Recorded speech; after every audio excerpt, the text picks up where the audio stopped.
Podem ir? Podem ir, criançadinha. Você que está aqui comigo, abra então a sua Bíblia no livro de Números, tá bom? Livro de Números, é um livro que está lá no Antigo Testamento. Se você quer receber o guia da pregação, você sabe, levanta a sua mão bem alto aí, até que alguém da integração entregue para você o guia da pregação. Eu vou trocar de microfone porque eu...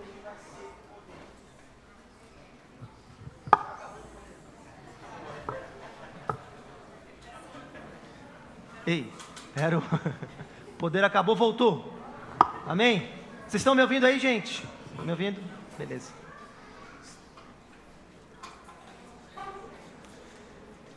Ô, gente, vocês sabem que hoje o sermão vai ser duro, né? Então você segura aí, tá? Números capítulo 20, abra sua Bíblia comigo. Vocês sabem, nós estamos numa série chamada Pecados... Não, de novo. Pecados... Antes da gente ler o texto, e hoje a gente vai ver sobre a ira, o pecado implacável. Queria convidar você a ver o vídeo, tá bom? Se acompanhar nas TVs. Não deu vídeo? Então não tem vídeo, tá bom? O Yuri se desesperou lá. Calma, homem de Deus, fica tranquilo, tá bom?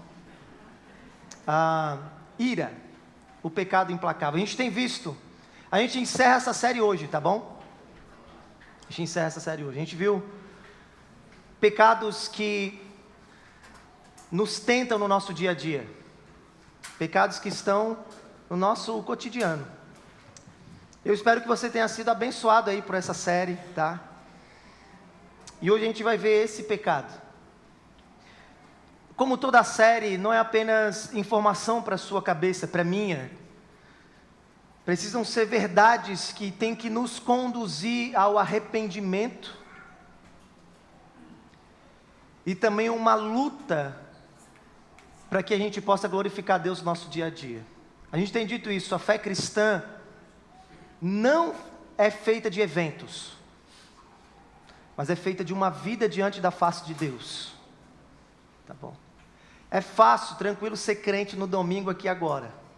O difícil é ser crente amanhã, quando você tem que acordar e cumprir o chamado de Deus para a sua vida, na sua família, no seu trabalho, na sua vizinhança, nessa cidade, tá bom? Então, considere com seriedade essa série. A gente quer terminar essa série hoje, vou colocar todos os pecados aqui na tela. E quero chamar você a considerar qual deles você precisa lutar. Qual deles você quer vencer e você quer glorificar Deus mais na sua vida, tá bom? Ira, o pecado implacável. Números, capítulo 20, leia comigo do verso 2 ao verso 13. Essa história é uma história triste, gente. Tá bom? Ô pastor, só teve história triste nessa série. Então tá bom, então vamos ver mais uma história triste, tá bom? História de Moisés, o homem de Deus. Antes de ler o texto, deixa eu falar uma coisa para você, olhe bem para mim aqui. Se você, assim como eu, já chorou porque você perdeu a mão em uma situação, você se passou com palavras e com atitudes, esse sermão é para mim e para você, tá bom? Ira, o pecado implacável.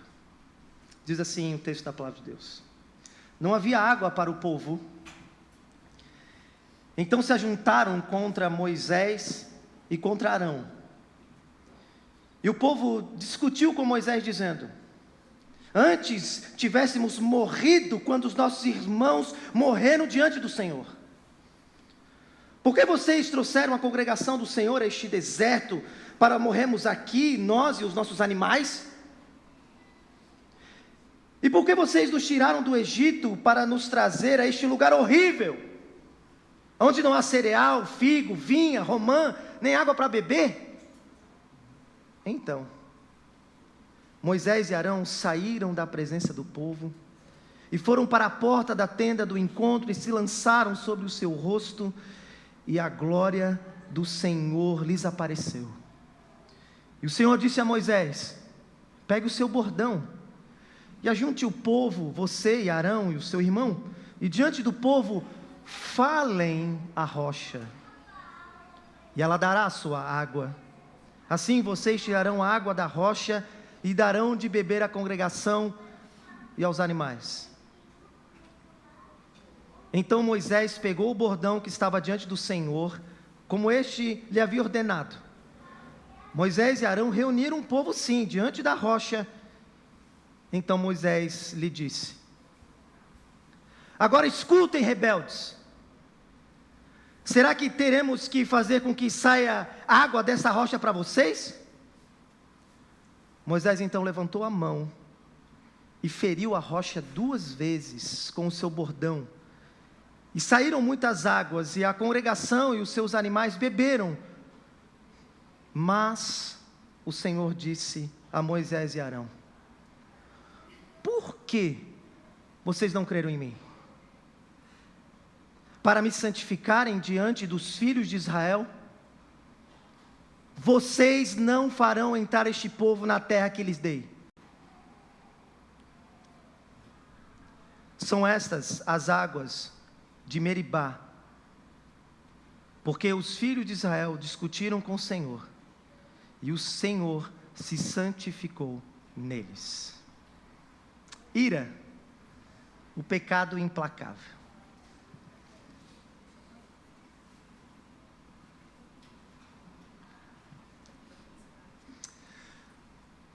A minha vontade mesmo é te esganar. Eu nem vou dizer o que eu quero fazer com você, na tua sorte. Eu estou com tanta raiva que o meu sangue chega a ferver. É melhor você sair da minha frente, que eu sou capaz de socar você, hein? Se palavras como essa já saíram da sua boca, ou pelo menos já passaram na sua mente, você sabe o que é o pecado da ira. A ira, sem dúvida, é um pecado cotidiano, sim ou não, gente? Essa última semana nós vimos um caso vergonhoso em Araraquara, São Paulo, em que uma moça expôs na internet um possível caso de relacionamento sexual entre o seu marido e o seu pai. Expôs nas redes sociais. O homem mais velho, o pai, tomado de muita ira, saiu pelas ruas do bairro quebrando tudo, pôs até fogo num carro, descontrolado de ira, jogava garrafas e pedras por quem passava. As pessoas na rua começaram então a se estimularem umas às outras também na ira, e chegou um momento que 5 marmanjos olharam um para o outro e disseram: agora deu, e fizeram um linchamento público do homem, que o quase faleceu ali mesmo. O caso viralizou nas redes sociais, e as pessoas então na internet agora, tomados de ira, começaram a discutir, debater quem tinha razão, xingando e ameaçando umas às outras por meio de mensagens. Ira e mais ira, sendo destilada em todos os níveis. A ira, meus irmãos e visitantes, é um pecado cotidiano, sim ou não? A ira está em todo lugar. Ela está na família, que tira férias para aproveitar um período juntos de prazer e alegria, mas por causa de detalhes da passagem, do horário da saída de casa e por alguns caminhos que pega, explode em discussões e brigas. A ira está no ambiente de trabalho, por conta de opiniões diferentes acerca de qual estratégia a empresa tem que seguir.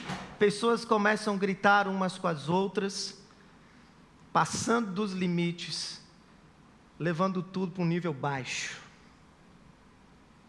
A ira está na igreja, porque uma família não foi bem recebida, ou porque não satisfizeram algum dos seus desejos, então ela sai batendo o pé, dizendo que nunca mais volta naquela igreja, porque é uma cambada de gente ruim. A ira está no trânsito, sim ou não? Sim.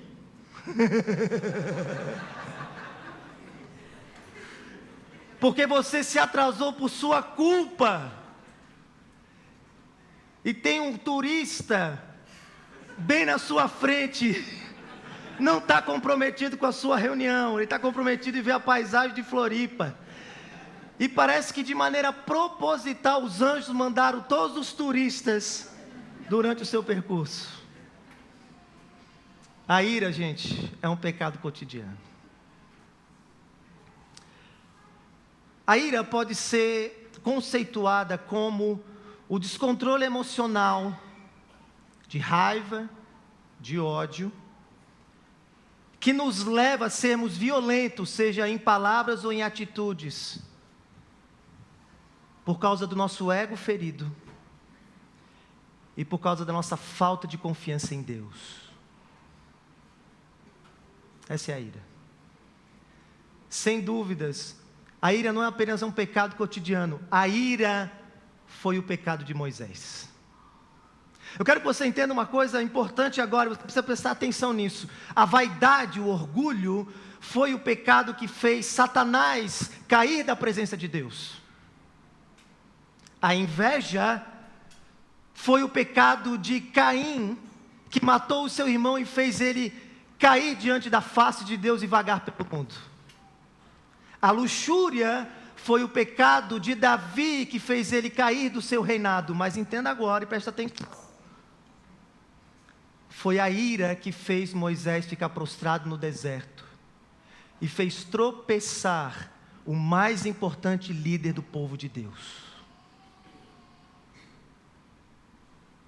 Talvez durante essa série você fez um checklist. Vaidade, tá ok. Já pecou, né? Vaidade, tá ok. Ganância, tá ok. Gula, tô fininho, boy.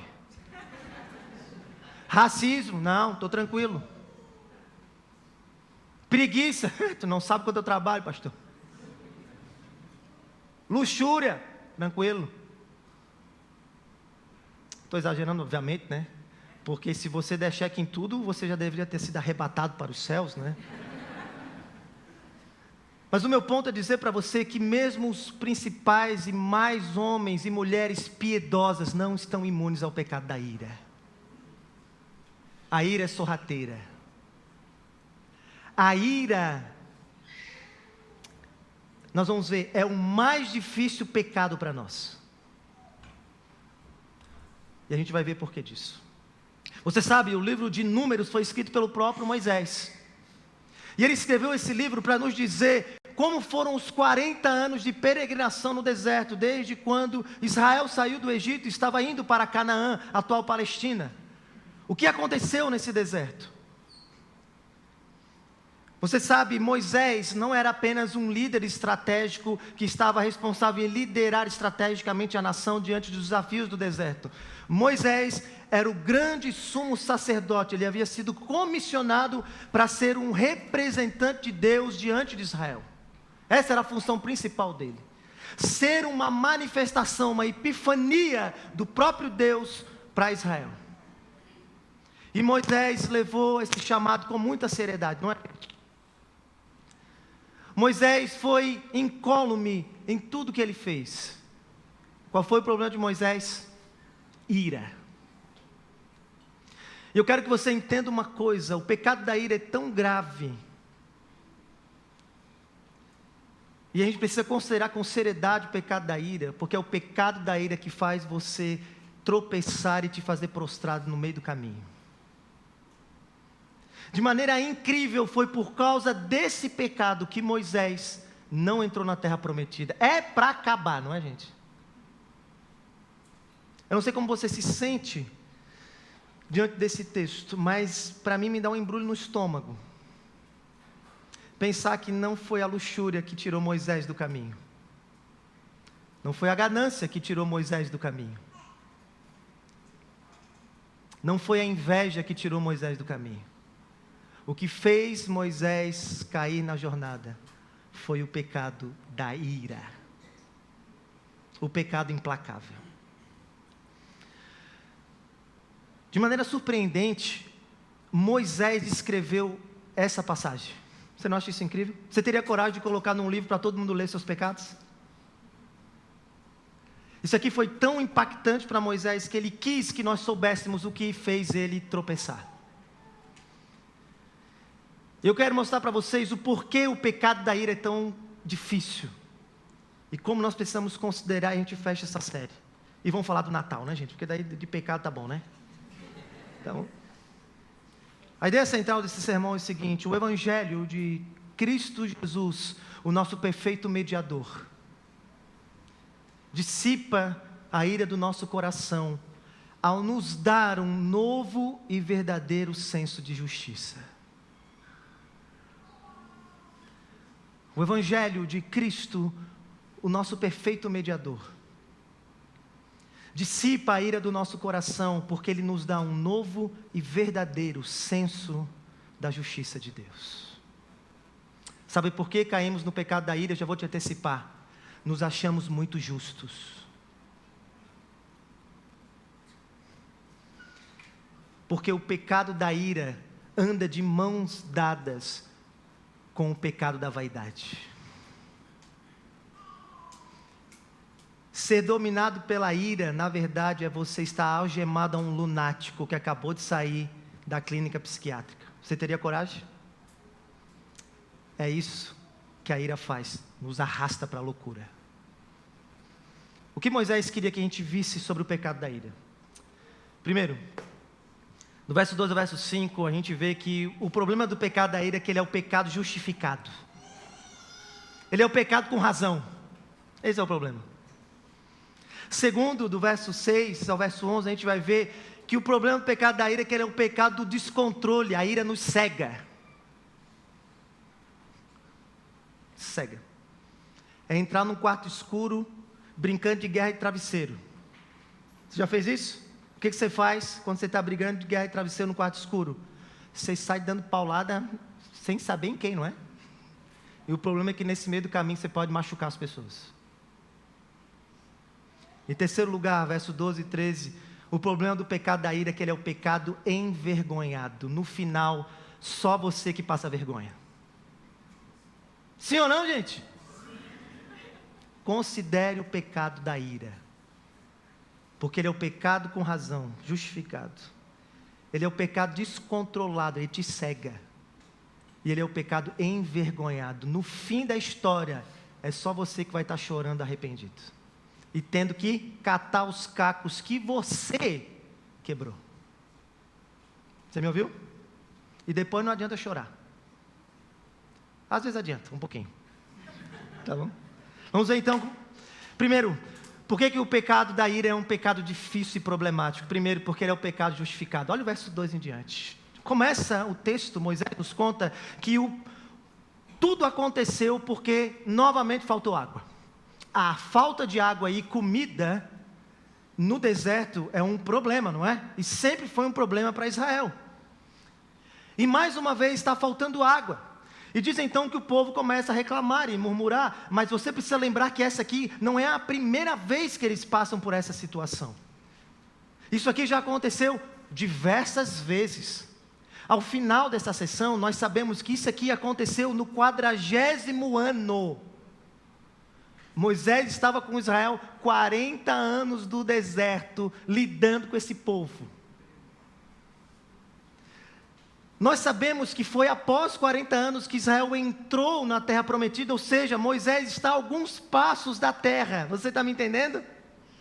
O jogo está acabando, já está na prorrogação. E acontece então que durante esses 40 anos, toda vez que faltou água, Deus veio com a sua mão providencial. Toda vez que o povo se rebelou, Deus veio com a sua mão de disciplina. E eles tinham diversos casos na sua história das manifestações do poder e da bondade de Deus. Israel tinha inúmeras experiências de como Deus é bom e de como Deus é um Deus que é um pai que disciplina os seus filhos. Não era a primeira vez que eles estavam lidando com isso, mas acontece que esse povo é duro de lidar. E esse é o problema do pecado da ira. Porque a ira é o pecado que faz você perder a mão com razão. Porque a situação é difícil. E é interessante que Moisés está dizendo para nós que o que aconteceu aqui é que ele chegou no limite. Ele chegou no limite. Diz o texto que não havia água, e sabe o que o povo fez? O povo se ajuntou para ir contra Moisés e Arão. A expressão se ajuntou aqui é fazer o seguinte: organizar um destacamento militar. O povo pegou em armas para ir contra Moisés. Você está ouvindo? E mais, diz o texto então que eles começaram a discutir com Moisés. A expressão discutir aqui é levantar argumentos como um advogado que vai numa corte judicial para provar o seu ponto. Ou seja, briga, acusação, exigências. O povo pegou em armas, se reuniu, afrontou Moisés e começou a discutir, debater, acusar ele, argumentar com ele e cobrar dele. 40 anos você tem que lidar com pessoas desse tipo. Você imagina? E mais, Moisés ainda diz mais para nós. Ele diz que quais foram os tipos de coisa que ele teve que lidar. Qual foi o motivo que fez ele então pecar na ira? E todos os motivos são legítimos. O primeiro, Moisés nos mostra a grosseria que ele teve que lidar com pessoas grosseiras. Olha comigo o verso 3. Ele diz: antes tivéssemos morrido quando os nossos irmãos morreram diante do Senhor.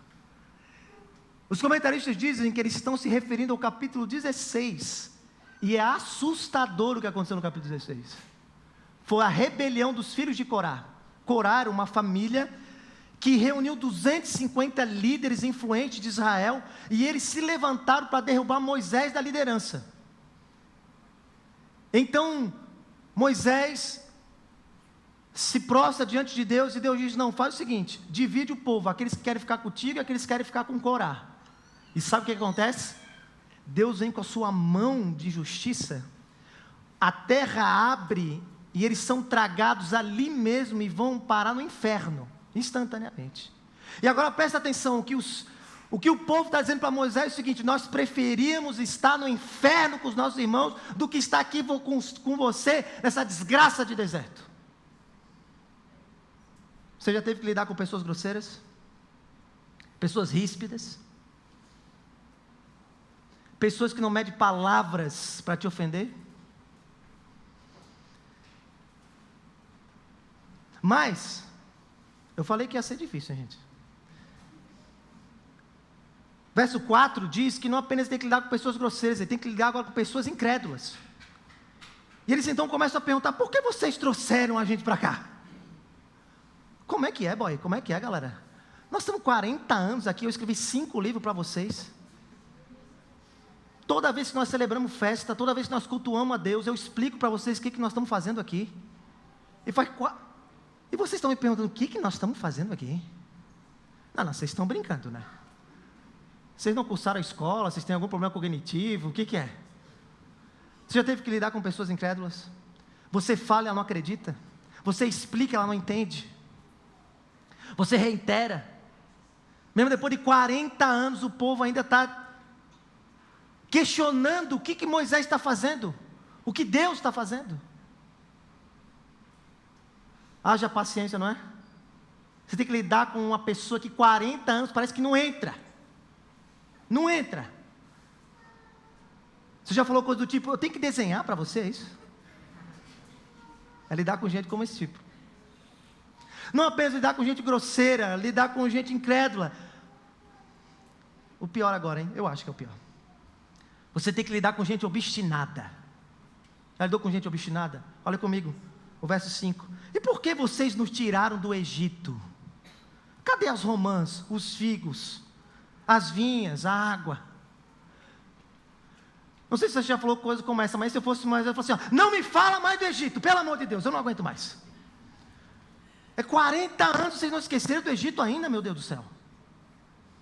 Eu não aguento mais falar do Egito. Você já lidou com gente obstinada? 40 anos se passaram, eles saíram do Egito, mas o Egito não saiu deles. 40 anos se passaram, Moisés tirou eles do Egito, mas eles insistem ainda em ficar no Egito, você entende? E quando você olha esse texto, você acha assim, nossa, parece que eles eram príncipes no Egito, né? Não, quem olha assim fala assim, nossa, os caras eram príncipes, né? E Moisés tirou eles e levou eles agora para o pior, né? Os caras eram escravos no Egito, você está entendendo? Era maltratado, eles eram humilhados. O problema da obstinação é a memória afetiva, que gera um tipo de obstinação psicológica. Ela esquece o quanto ruim era. Ela esquece que não tinha nada de bom lá, nada. Mas só porque ela já estava mais acostumada, ela insiste em voltar. E ela começa a criar isso na cabeça. Eu acho que antes era melhor. E você fala, e sabe o que ela faz? Joga na sua cara que antes era melhor do que agora com você. Você já lidou com gente obstinada? Deixa eu te fazer uma pergunta. Você tem coragem de julgar o que Moisés fez? Você acha que era justo Moisés ter perdido a compostura? O que você faria se você estivesse no lugar de Moisés? Fala para mim. Ah, pastor, eu não ia ferir a rocha não. Eu sozinho mataria mais de 100, tu pode ter certeza. Difícil, não é? O que Moisés quer mostrar para mim e para você é o seguinte: sabe por que o problema da ira é um problema? Porque a ira é o pecado com razão. A ira é o pecado que as circunstâncias fez você acreditar que o que você sente é justo e por isso você pode concretizar. A ira é um problema porque ela convence você de que você tem o direito de resolver essa situação.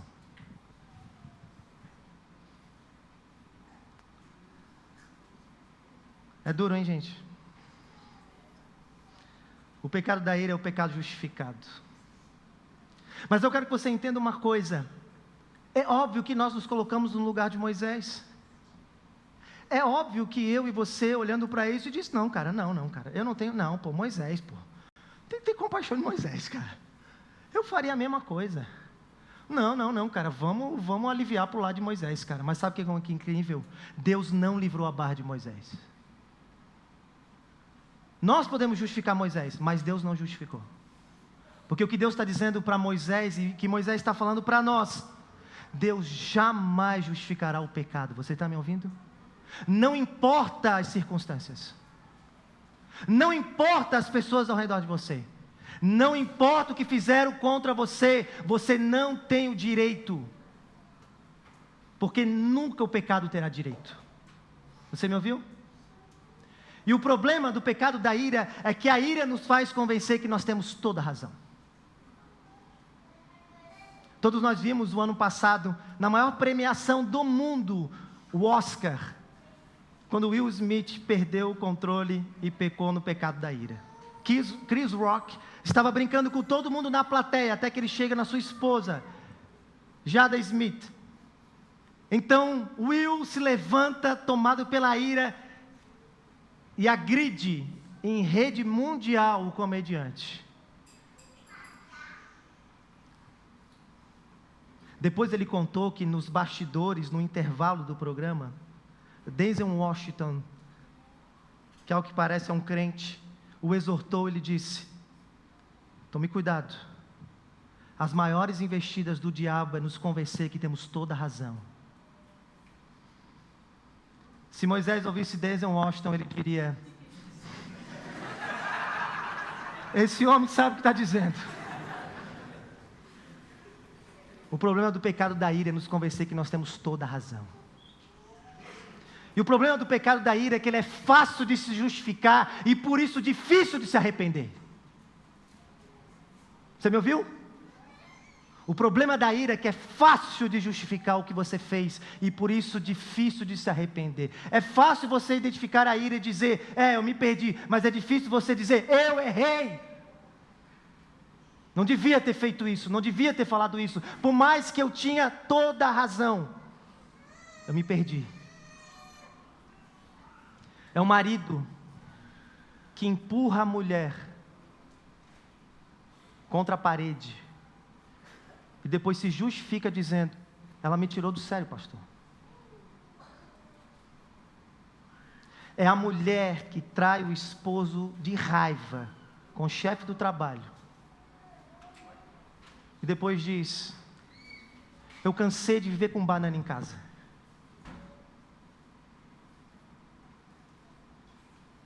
É o colaborador da empresa que se alterou na reunião e expôs os erros das pessoas, e depois se justifica dizendo: eles estavam tirando a minha palavra, não estavam deixando eu falar. É um membro da igreja que é ríspido com todo mundo e depois diz: é que eu tenho um transtorno de personalidade, eu tenho um diagnóstico. Você me ouviu bem? O que eu quero mostrar para você é que não importa o que fizeram, não importa o que disseram, não importa as circunstâncias, a ira nunca será justificada. E por isso que os apóstolos e o próprio salmista, quando tiveram que lidar com isso, disseram: se irem, mas não pequem. E não deixe o sol se pôr sobre a sua ira, não deixe que a ira crie caminhos no seu coração e te engane, fazendo você acreditar que é justo que você faça o que você tem que fazer. E Paulo dá um passo a mais ainda, dizendo: irai-vos e não pequeis, não deixe o sol se pôr sobre a sua ira, nem deis lugar ao diabo. O que Paulo está nos revelando é: talvez você ache que o pecado favorito de Satanás é a luxúria, mas o pecado favorito de Satanás para um religioso é a ira.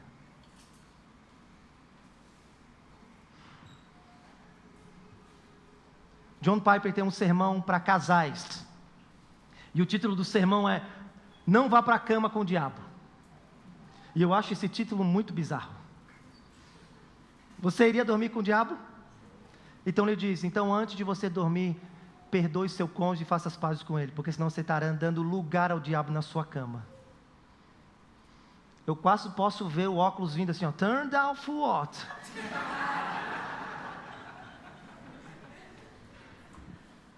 Isso é sério, não é, gente? Não deis lugar ao diabo. Por isso, som do seu coração, de verdade considere lutar contra o pecado da ira. Alguns de nós aqui não temos problema com a ira, mas outros de nós aqui somos esquentados demais. Ou de nós aqui ficamos vermelhos demais. E não é do sol não, de a praia, é de raiva, de ódio. Se você é um daqueles que se passa, tome cuidado. Deus não justifica a ira. Você está me ouvindo? Deus não justifica a ira. Nós podemos passar pano para Moisés, mas Deus não passou. Não importa que esse povo era difícil, grosseiro, incrédulo, obstinado. Por isso que eu quero dizer um negócio para você aqui. Se você está lidando com pessoas como Moisés teve que lidar, você não tem o direito de se irar contra elas. Você tem que encontrar outro caminho de lidar contra elas. Sabe por quê? Porque Tiago, o apóstolo, disse uma coisa interessante: a ira do ser humano não produz a justiça de Deus. A ira do ser humano não produz a justiça de Deus. Se irar e destilar ódio e se descontrolar, não vai consertar as coisas. Moisés pegar uma vara e chicotear o povo não ia resolver, gente. Você está me ouvindo? Não se ire. Se domine. Considere lutar contra o pecado da ira. Mas, há uma segunda razão. Não apenas o pecado é o pecado justificado. O problema é que é o pecado descontrolado, não é? Olha o que diz a partir do verso 6. É muito interessante. E é uma transição do texto. O verso 6 começa: então. E a gente fica na expectativa, né? O que Moisés vai fazer diante desse quadro, né? O que ele vai fazer? Sabe o que ele vai fazer? Ele vai buscar Deus. Era um homem piedoso. Ele vai orar. Ele vai se consagrar. E diz o texto que ele e Arão, eles se lançam diante da presença de Deus. Se lançar, de fato, se jogar no chão. Eles se colocaram no chão, diante da presença de Deus, e começaram a chorar, começaram a clamar, diante da situação, de ter que lutar com a raiva, com a ira. E eles estão lá, e diz o texto ainda que a glória do Senhor os envolveu, não é mesmo? Eles foram para um retiro espiritual para lidar com o tratamento da ira.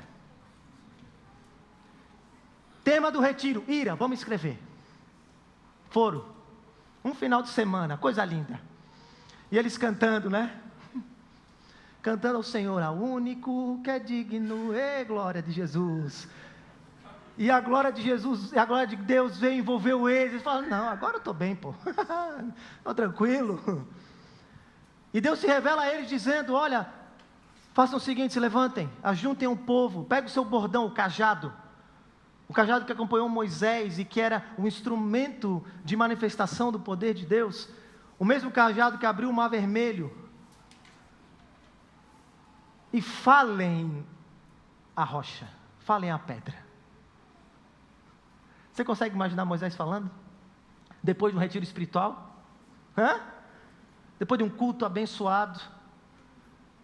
Depois de um aconselhamento em que a pessoa te ajudou, a glória de Deus se manifestou ali, você se convenceu, é mesmo, né, cara? Esse povo é difícil.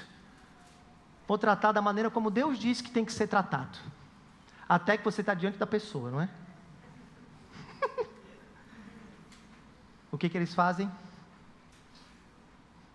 Se perdem. Se perdem. Primeiro, eles se perdem no jeito de tratar eles. É a primeira e única vez que Moisés diz, agora escutem aqui os seus rebeldes. A raiva que parece que estava tratada, começa a surgir no coração.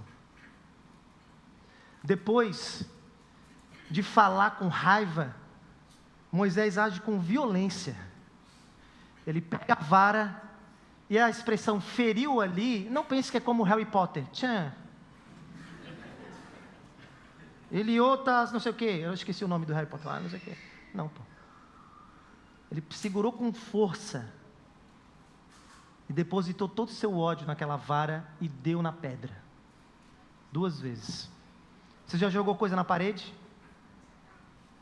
Você já bateu na mesa? Você já jogou um celular?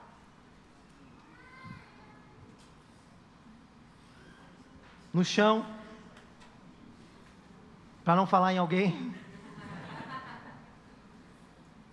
Moisés se perdeu no jeito de tratar, em como agir. A pergunta que fica é interessante. O que se passou, não é mesmo? Porque é fácil você estar irado e passar do controle aqui, se você tem alguém no teu ouvido dizendo, você tem razão, um tipo de um demônio vestido de gente, dizendo, não, se fosse eu, é porque você é bonzinho demais, não, eu já teria esganado faz tempo, é porque não é comigo, se fosse comigo ia haver uma coisa só, sabe quando vem Satanás? Você vai se alimentando, não é? Se alimentando, e você perde o controle. Mas o que aconteceu de estar prostrado diante da presença de Deus e experimentar a glória de Deus, e quando está diante do povo, se descontrolar? O que você acha? Os teólogos se debatem para tentar entender o que aconteceu. Mas tem um verso aqui que explica para a gente.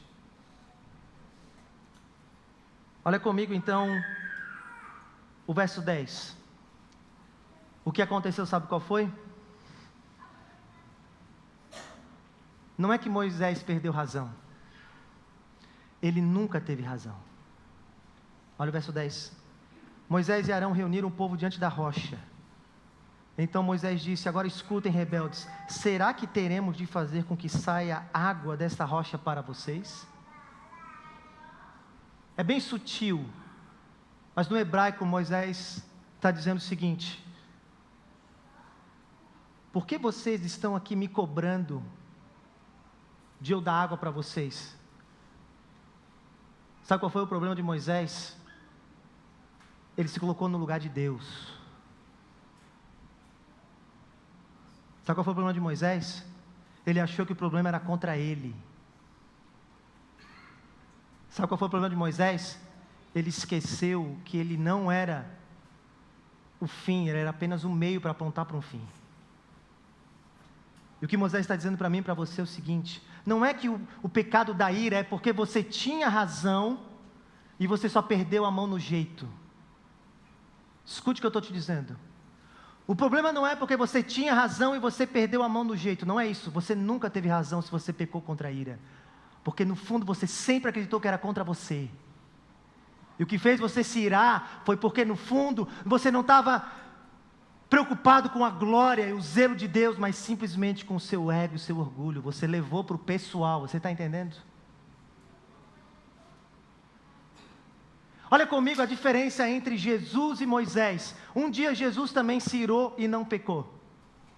João capítulo 1, ele entra no templo, vê os vendilhões do templo, e o que ele faz, gente? Um discurso, um sermão contra a ganância. Ele pega chicote, boy, expulsa os vendilhões do templo. Os discípulos veem isso e sabe o que eles pensam? Um salmo. E eles veem: o zelo da glória de Deus o consumiu. É diferente. Jesus era o perfeito mediador, porque Jesus viveu uma vida diante da face de Deus, buscando a glória de Deus. Moisés, na verdade, não se descontrolou no jeito, ele se descontrolou no coração. Você me ouviu? O descontrole de Moisés não foi no jeito de tratar as pessoas. O descontrole dele foi porque ele passou a acreditar que diz respeito a ele. E toda vez que a gente toma para o pessoal, porque no fundo é a nossa glória, é a nossa imagem, é o nosso mérito, é a nossa dignidade que está sendo humilhada, e porque não queremos ser humilhados, nos enchemos de autojustiça e forçamos as pessoas a nos respeitar com as nossas palavras e com as nossas atitudes, cheios de ira. Você me ouviu? Sabe por que a ira é problemática? Porque no fundo ela não te descontrola no jeito, ela te descontrola desde o início.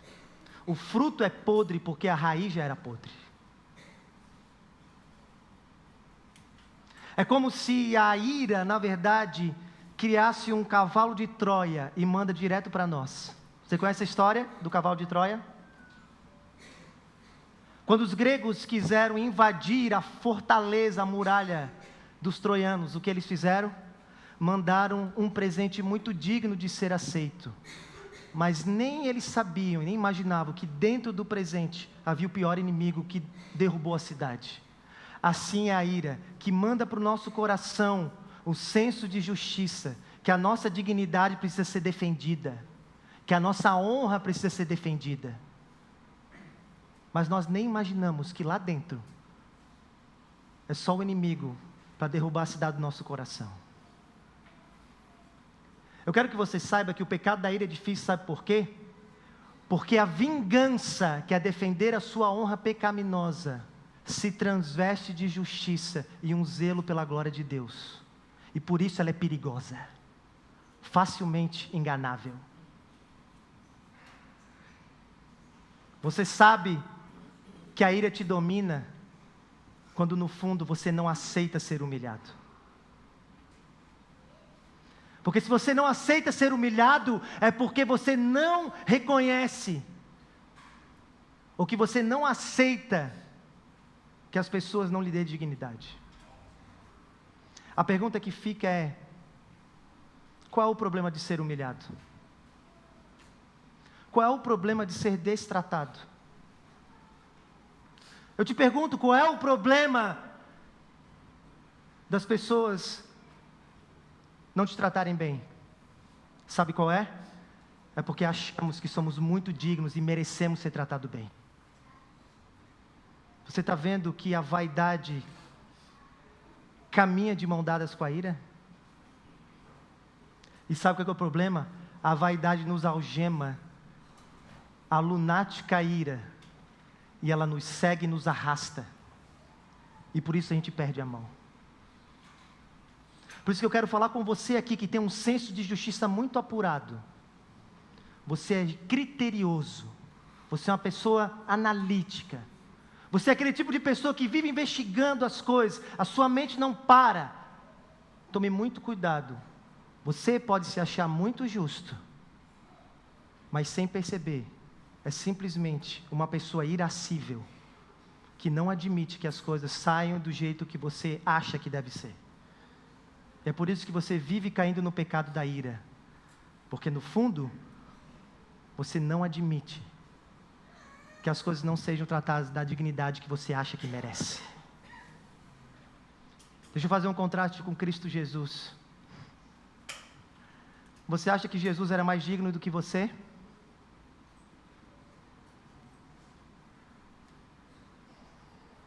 Você acha que Jesus era mais digno que você? Você acha que Jesus merecia ser tratado como um Deus na terra, como um príncipe no universo? Você acha que ele foi tratado assim? Ainda mesmo na cruz, um dos ladrões lhe humilhou. Ele poderia, com um pensamento, ter mandado fogo do céu e consumido todos eles, não foi? E o que ele diz? Perdoa-lhes. Eles não sabem o que fazem. Jesus não era um megalomaníaco. Alguém com o peito inflado, se achando tão digno, com as suas opiniões tão acertadas, que não admitia que as pessoas lhe tratassem mal. E que estava pronto para destilar ira. Jesus não era esse tipo de gente. Por isso, trate do seu coração antes de querer tratar as pessoas. Você me ouviu? Trate do seu coração antes de querer tratar as pessoas. Leve com seriedade. Pare de ficar colocando a culpa nos outros. Eles têm culpa. Ninguém está tirando a culpa do povo. Ninguém está tirando a culpa da sua família. Ninguém está tirando a culpa dos seus anteriores líderes. Ninguém está tirando a culpa dos seus filhos. Ninguém está tirando a culpa das pessoas do seu trabalho. Cada um vai prestar diante de Deus aquilo que fez. Mas quanto a você, segue o Senhor Jesus Cristo com humildade. Você me ouviu? O pecado da ira é perigoso, porque ele é justificado, porque ele é descontrolado, mas não nas atitudes, no coração. No meio do caminho, Moisés perdeu de vista. Eu lembro, na minha casa, geralmente eu perco o controle na bagunça das crianças. Eu fico muito irritado e geralmente perco a mão nas palavras, nas atitudes com as crianças quando elas fazem bagunça. E a gente faz culto doméstico com regularidade. Um dia eu me perdi na murmuração, na reclamação, nas palavras, no jeito de tratar com as crianças. E depois eu fiquei bem envergonhado. O Heitor, o meu filho, que arrumou as coisas que eu tinha pedido para ele arrumar, depois veio, deitou do lado da cama comigo. Ele falou assim: pai, sabe o que eu não entendo? Eu falei: fala, filho. Você sempre diz que o nosso pecado primeiro é contra Deus. Por que você fica tão bravo quando nós pecamos contra você? E a capacidade lógica dele foi acertada. Pai, se o nosso problema é contra Deus, por que você se ofende tanto? O que você acha que eu falei? Eu não falei nada, né?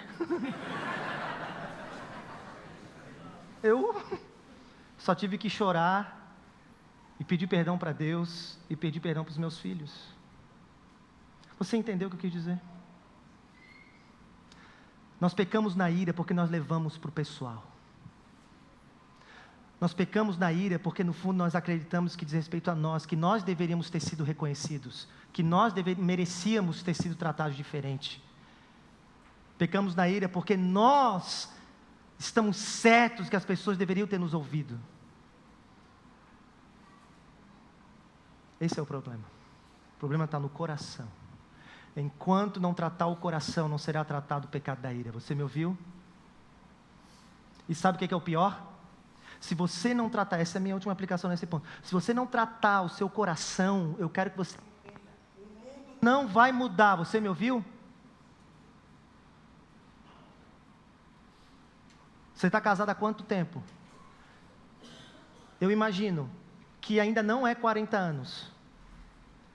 Moisés teve que lidar com um povo que não mudou por 40 anos. E ainda assim fez ele tropeçar. Você me ouviu? E se Deus manter o seu cônjuge por 40 anos desse jeito?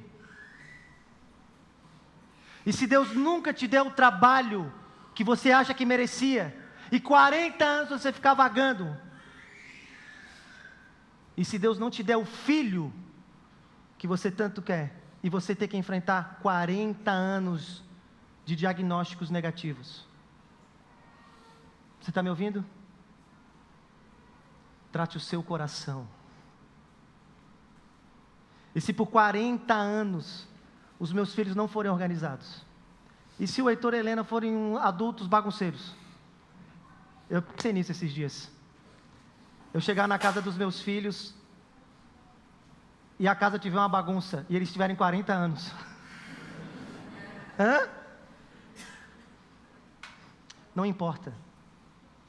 É o meu coração que tem que ser tratado. Amém, gente? É o nosso coração que tem que ser tratado. Trate o seu coração. Deixa eu terminar isso aqui, tá bom? Mas por fim, o problema é que o pecado da ira é o pecado envergonhado. Eles têm todas as razões, ele se descontrola, e agora a partir do verso 12, gente, é difícil, sabe por quê? Deus então agora não se volta para o povo, Deus se volta para quem, gente? Para Moisés e Arão. Você entende que Deus não tem nenhuma palavra para o povo nessa situação? Você escutou o que eu quis dizer? Deus não tem nenhuma palavra para o povo nessa situação. Deus tem uma palavra para quem? Para o homem de Deus. A repreensão não vem para o povo. A mão da justiça de Deus não vem contra o povo. A repreensão vem contra o crente. A mão da justiça de Deus vem contra o crente. O povo fica para trás e agora Deus tem que tratar diretamente com Moisés. E ele fala uma coisa interessante, verso 12, ele diz: por que vocês não creram em mim para me santificarem diante dos filhos de Israel? O texto é muito misterioso. Muito misterioso. E a repreensão foi tão dura, que foi exatamente o pecado da ira que fez Deus virar para Moisés e dizer: Moisés, quem chegou no limite fui eu. Deu para você. Deu. Sua história acabou aqui. Teu ponto final é aqui, pode descer. Você não tem mais condições de estar onde você está. Ô gente, é duro, não é? Eu sei o que você está pensando. Eu sei o que você está pensando. E é perverso o que você está pensando. Do tipo, eu acho que esse texto não está na Bíblia. O pastor está lendo outra coisa. A pergunta que fica é por que uma disciplina tão grave da parte de Deus contra Moisés, não é? Por quê? Eu te digo por quê. Quando ele diz assim: vocês não creram em mim. O que Moisés está dizendo é, para mim e para você, por detrás do pecado da ira está uma confiança idólatra no seu jeito, não no jeito de Deus. No fundo você acha que você vai resolver, você vai mudar, você vai dobrar a pessoa. É o seu jeito que vai resolver o negócio, e não o jeito de Deus. E olha só como é interessante.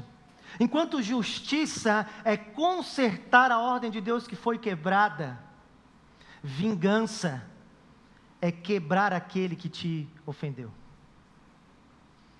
Elas são muito parecidas, mas são radicalmente diferentes. Presta atenção nisso.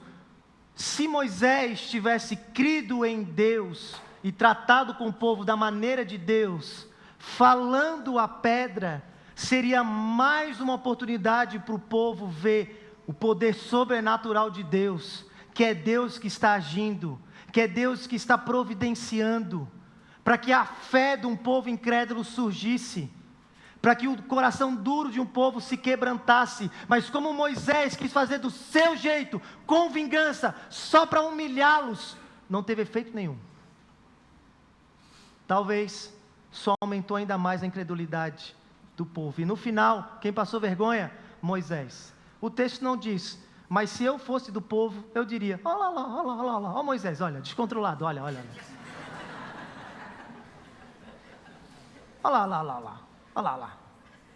Olha o que está fazendo, passando papelote, meu Deus, no meio do deserto.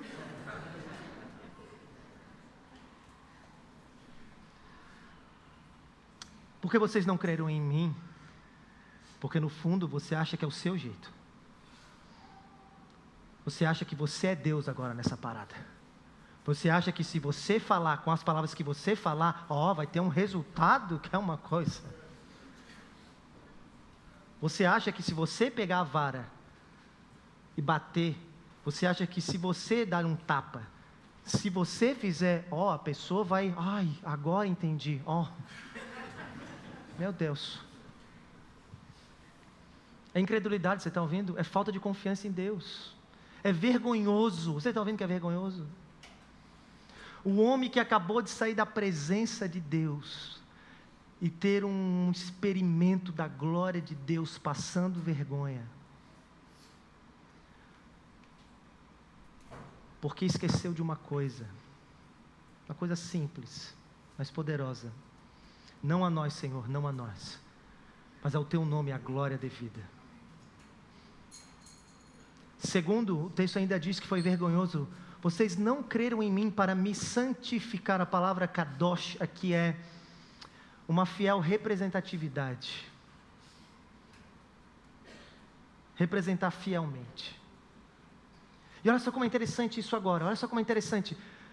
Deus está dizendo para Moisés o seguinte: Moisés, eu não sou isso aí que você está fazendo, você está me ouvindo? Eu não sou esse Deus descontrolado, sádico. Eu não sou isso. Você se perdeu. A razão do porquê eu vou tirar você é porque você não consegue mais me representar diante do povo. Você chegou no limite. Eu não sou esse Deus esquentadinho, como o menino da bola, que quando não jogam para ele, não faz a vontade dele, ele de raiva vai lá, pega a bola e diz, acabou o jogo. Você está me representando errado para as pessoas. Eu não sou a tua imagem. Eu não sou a tua imagem, Moisés. Você deveria ser a minha imagem. E você está distorcendo isso para aqueles que estão debaixo do teu governo. Você está manchando aquilo que é caro para mim, que é a glória do meu nome. E sem você perceber, você está fazendo tão grave quanto o povo. O povo peca na obstinação, na incredulidade. Você na ira. Numa ira pecaminosa. Eu não sou isso. E é interessante porque, você sabe, eu disse nesse sermão que já havia passado 40 anos, não foi? Havia passado 40 anos. No início da história de Israel, eles tinham acabado de sair do Egito. Moisés tinha subido no monte, estava 40 dias. O 40 é um número perigoso. Se você vai fazer 40 anos, toma cuidado, tá bom? É um número perigoso. Moisés está 40 dias e 40 noites no monte. O que acontece, gente? O povo faz um bezerro de ouro, não é? E começa a idolatrar aquele bezerro, dizendo, esse é o Deus que nos tirou do Egito. Esse é o Deus que nos tirou do Egito. Lançam ouros, o povo oferta, dizima, oh, coisa linda, né? O povo vai, contribui. Deus fala para Moisés dizendo assim, olha, desce, que o povo caiu em pecado de idolatria. Eu escuto a música, o povo está festejando ainda, alegre. Desce porque eu vou exterminar esse povo. O que Moisés fez? Você lembra? Intercedeu por eles. Ele disse: não, Senhor. Se lançou com o rosto em terra e disse: o que as nações vão dizer de ti? Você está vendo o coração no lugar? O que as nações vão dizer de ti? Que tu tiraste este povo para matar eles no deserto? É a glória do teu nome que está em jogo, Senhor. Que tipo de Deus que tu é então? Então me revela o teu nome, que eu quero te conhecer. Então me mostra aquilo que é mais central para ti. Me mostra então o que mais flui do teu coração. Então me mostra isso, é ira, indignação, raiva, ressentimento. Esse é um tipo de Deus que tu és? Então me mostra. E Deus fala: então vai para a fenda da rocha que eu vou passar. E diz que o Senhor Deus passa, e ali Deus anuncia o seu nome a Moisés. Aquilo que é mais central para o coração de Deus, aquilo que Deus tem mais prazer, e sabe o que é? O Senhor Deus, cheio de compaixão e misericórdia, e cheio de amor leal, tardio em irar-se. Esse é o nome do Senhor. Essa era a confissão de Israel. Esse é o Deus de Israel e o Deus revelado na bendita pessoa do nosso Senhor Jesus Cristo. O problema é que Moisés, dominado pela vaidade, o orgulho e cheio de idolatria de si, fez um Deus no seu coração que não tem nada a ver com o Deus da Bíblia. Você me ouviu? Deus é um Deus cheio de compaixão e misericórdia. Eu quero que você entenda agora, e essa é a minha aplicação. Entenda bem o que eu vou te dizer agora. O contrário da ira não é a justiça. O contrário da ira é perdão e misericórdia. Você me ouviu? Assim como o contrário da ganância não é sabedoria. Para vencer o pecado da ganância não é você saber lidar com o dinheiro. O contrário da ganância é generosidade. O contrário da ira não é você ser justo. É você ser misericordioso. Misericordioso. Foi por esse motivo que Jonathan Edwards, um dos principais teólogos da história da igreja, diz uma coisa assustadora. A ira de Deus é a obra estranha do Senhor. Deus não se ira com prazer. Deus não se ira com satisfação. É com pesar. Porque a obra natural, aquilo que mais flui para o coração de Deus é a compaixão e a misericórdia. Você me ouviu? Por isso deixa eu falar uma coisa para você que você está me ouvindo aqui. Um dos problemas do pecado da ira é que a ira nesse sentido se assemelha à luxúria. Assim como a luxúria te dá um certo tipo de prazer, de satisfação, quando você então concretiza ela e depois ela te dá um vazio, a ira te dá um certo tipo de prazer no ódio, na raiva, e depois ela te dá um vazio existencial. Ela não preenche, ela não satisfaz, porque ela é uma obra estranha. O que nos satisfaz e nos preenche é a misericórdia. Você está me ouvindo? De maneira que quanto mais você se ira, mais irado você fica. Quanto mais ódio você destila, mais ódio você tem no seu coração. Quanto mais mal você faz contra alguém, seja com palavras ou com atitudes, mais você odeia aquela pessoa. Mas quanto mais perdão, misericórdia e compaixão você tem por alguém, mais amor você tem por ela. Quanto mais atos e palavras de bondade você tem contra aquela pessoa, mais o seu coração começa a responder com compaixão e misericórdia. Você me ouviu? Só tem um jeito de vencer a ira, e não é descendo a mão da justiça, é abrindo os braços da compaixão. Você me ouviu? Só tem um jeito de vencer a ira. Não é descendo a mão da justiça, mas abrindo os braços da compaixão. Eu falei que ia ser difícil. Você é alguém que luta com o pecado da ira? Você tem pessoas pelas quais você tem se irado? Existem situações que você precisa representar fielmente a Deus. Abandone o pecado da ira. E se volte para a virtude da compaixão. Amém, gente? Amém. Deixa eu terminar e a banda vem aí. E você pode ficar de pé aí no seu lugar.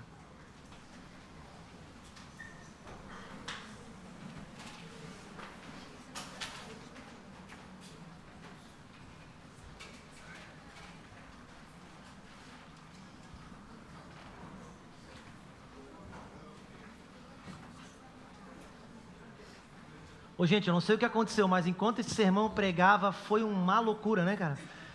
Coisa caindo, gente se movimentando. Sério, pô. E deixa eu fazer um pedido para vocês aqui, de verdade. O nosso espaço é um espaço, assim, que é muito sensível. Então, enquanto o sermão estiver sendo pregado, tome cuidado com as movimentações, tá bom? É um esforço mental aqui que eu tenho que fazer para eu não pecar contra a ira, contra vocês, tá bom? Tá joia? Yuri, coloca aí para nós. Olha esse telão aí. Olha esse telão. Foram 8 sermões nessa série.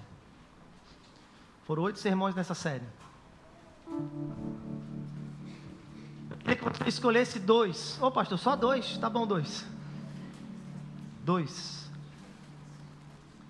2 sermões, 2 pecados que Deus falou no seu coração e que Deus chamou a tua atenção.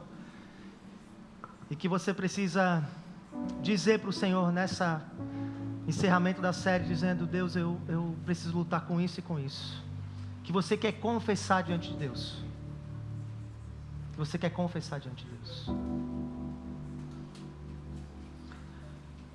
Moisés, nos seus últimos instantes antes de morrer, preste atenção nisso, ele escreveu uma música. Está lá no capítulo 31 de Deuteronômio. Depois você lê quando chegar em casa. Ele sabe que ele não vai entrar. Eu imagino que passa no coração de Moisés a culpa por ter errado, por ter se perdido, a dor de todo o esforço parecer que não valeu de nada, a tristeza de ter que lidar com um povo que é difícil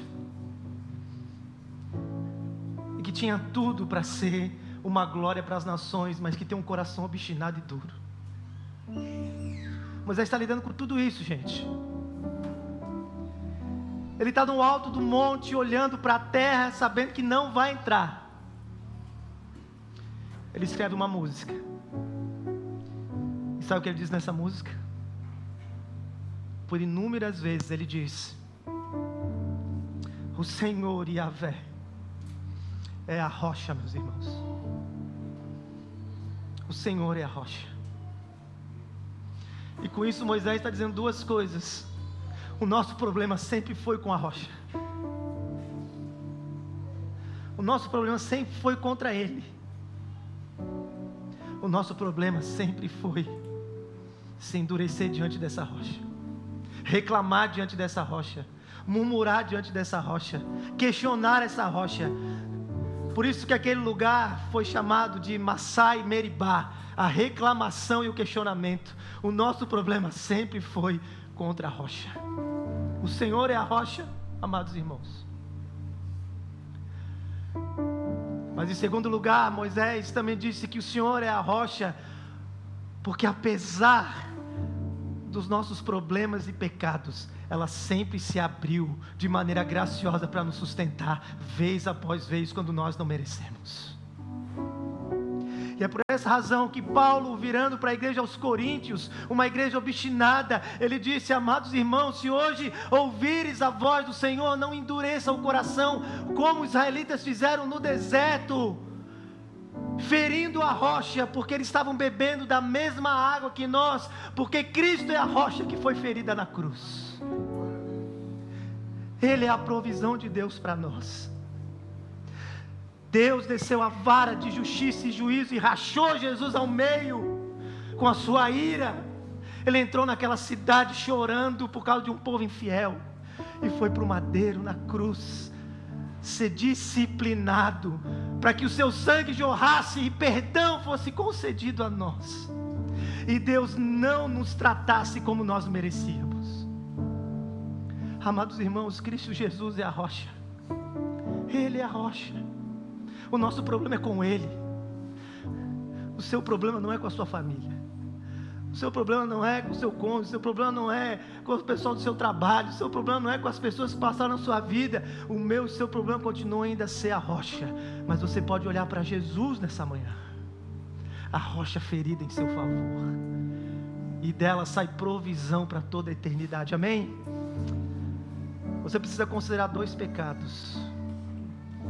Eu queria desafiar você a se colocar de joelhos e você tirar um tempo de oração. O que você precisa dizer para o Senhor, seja lá o que for, diga para Ele hoje e agora. Você me ouviu? Se coloque de joelhos aí, se você assim quiser, e vamos orar.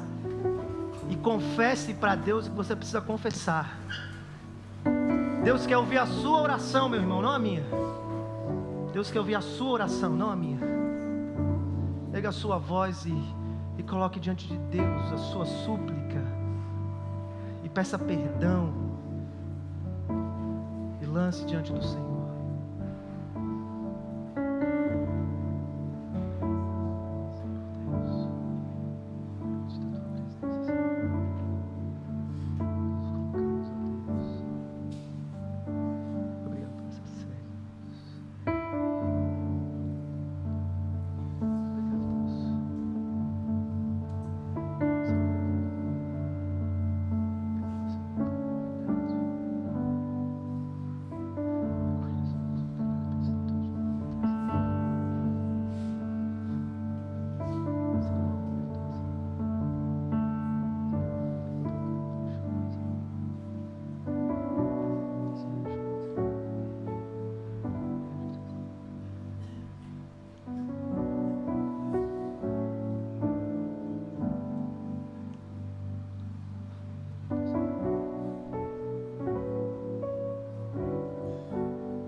Senhor amado e amado Deus,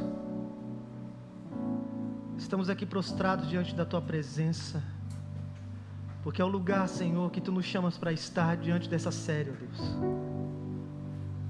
Eu sei que o que passa no coração dos meus irmãos aqui é o mesmo que passa no meu, Senhor. Nós não somos justos aos nossos próprios olhos, Senhor. Somos homens e mulheres sujeitos a todos os tipos de pecados, Senhor. E nós queremos, Senhor, nessa manhã lançar diante de Ti essa confissão, Senhor, que não teve um sermão, um pecado que refletimos diante da Tua palavra, que nós não somos tentados e que nós não temos marcas na nossa história. Por isso, nós queremos Te pedir perdão pelos nossos erros, Senhor. Perdão, Senhor, por falharmos. Perdão porque mesmo sabendo a Tua vontade, a Tua lei, nós não conseguimos alcançar, Senhor. Perdoa porque muitos dos nossos pecados nós cometemos conscientes, ó Deus. Perdoa porque muitos dos nossos pecados nós nos justificamos nos erros dos outros, Senhor. Perdoa, Senhor, porque nada desses pecados são novidades para nós, Senhor. Eles apenas, Senhor, ainda continuam enraizados em nosso coração, e por isso Te pedimos, perdoa-nos, ó Deus. Lava-nos e ficaremos limpos, Deus. Purifica-nos e ficaremos mais brancos que a neve, Senhor. Por isso, limpa-nos e nos perdoa das nossas muitas transgressões, ó Deus. E não nos trate conforme os nossos erros, mas conforme a multidão da Tua misericórdia, Senhor. Tem compaixão de nós, ó Pai. Senhor, também quero Te pedir, Senhor, que o Senhor nos ajude na nossa fraqueza, Senhor. Cada um de nós aqui, Senhor, temos pecados individuais, pecados que pessoalmente lutamos e que é diferente uns dos outros, Senhor. Senhor, ajuda-nos na nossa fraqueza, nos sustenta, nos ensina, nos molda a nossa mentalidade, Senhor, molda o nosso coração a fim de que ele responda como convém a Tua glória, ó Deus. molda as nossas atitudes, a fim de que a gente fale e trate as pessoas conforme o bendito caráter do Teu Filho, nosso Salvador Jesus, Senhor Deus. Ó Pai, nos ajuda, Senhor, e nos ensina no caminho que devemos andar, e andaremos na Tua lei, Senhor. Senhor, o Teu chamado para nós é sermos santos como Tu és santo. Por isso nos ensina e nos ajuda, Senhor Deus. Nos ajuda a fortalecer o nosso entendimento, ó Deus, e não sermos guiados pelas paixões da nossa carne, e nem mesmo pelas circunstâncias da nossa história, Deus. Nos ajuda a sermos guiados pela Tua vontade, pelo Teu bendito Filho, nosso Salvador, o perfeito Filho. Senhor, nos ajuda, Pai. Nós colocamos diante da Tua presença o nosso pedido. Senhor, eu sei que tem corações aqui que precisam, Senhor, ser curados. Curado das mágoas, curado do ressentimento. Deus, Espírito Santo, Tu que és o Deus que cura, Tu és o Deus que faz renascer, Tu és o Deus que das trevas disse haja a luz. Brilha no coração dos meus irmãos que precisam da cura que vem da Tua parte, Senhor. Deus, faz essa obra sobrenatural de nos fazer a imagem perfeita do Teu Filho, Deus. Te pedimos, Senhor, que nesse próximo ano que está chegando, Deus, Deus, o Senhor nos dê a graça de vencermos um pouco mais esses pecados que militam e que nos assediam no dia a dia. Muito obrigado, Deus, por ter nos trazido até aqui nessa manhã. Obrigado pela Tua palavra. Nós rendemos graças a Ti, em nome de Jesus. Que assim seja. Amém e amém. Fica de pé e vamos cantar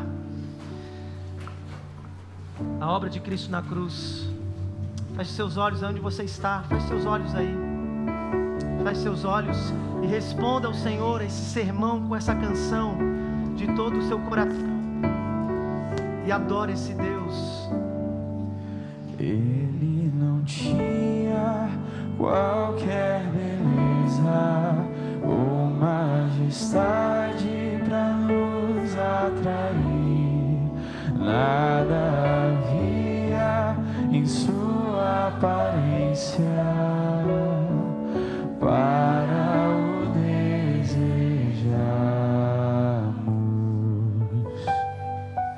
mas rejeitado dentre os homens, ainda assim carregou nossas dores.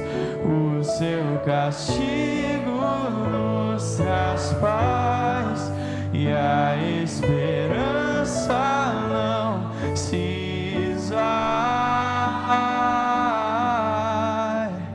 a oferta pela culpa Ele ofereceu para satisfazer o Criador. Ele morreu para que a sua luz em nós pudesse brilhar. O Filho do amor se entregou em nosso lugar.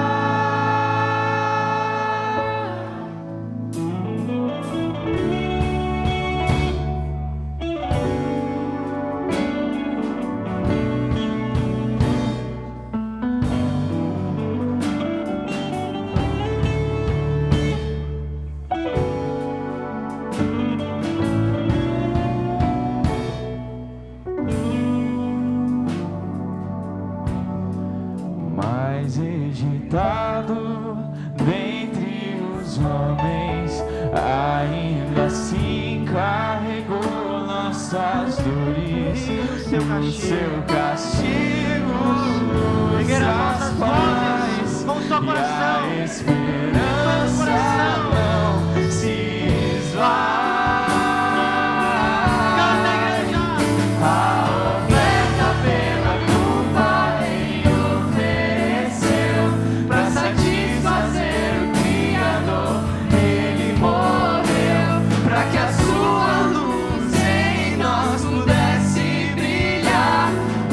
Filho do amor se entregou.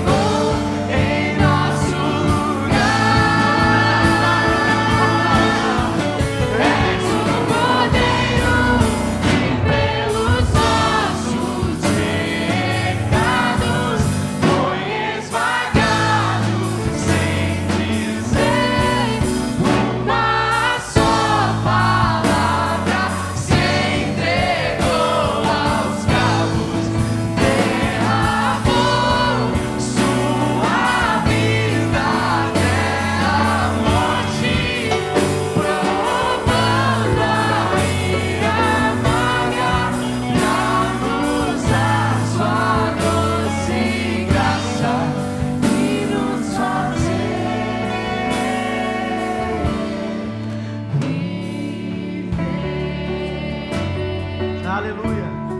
Louvado seja o Senhor, nosso Deus, o bendito Cristo, nosso Salvador. Amém, gente? Não é para terminar, para você ir embora, mas dá um abraço aí quem está em volta de você, tá bom? Não é para você ir embora, tá bom? Só dá um abraço quem está em volta de você, tá bom? Abençoa a vida dessa pessoa, tá bom? E você se assenta aí para você escutar os recados, beleza? Opa. Bom dia, bom dia, bom dia. Tem que ligar. Bom dia, gente. São 6 recados rapidamente para você aproveitar esse domingão de sol e pegar bastante trânsito para ir para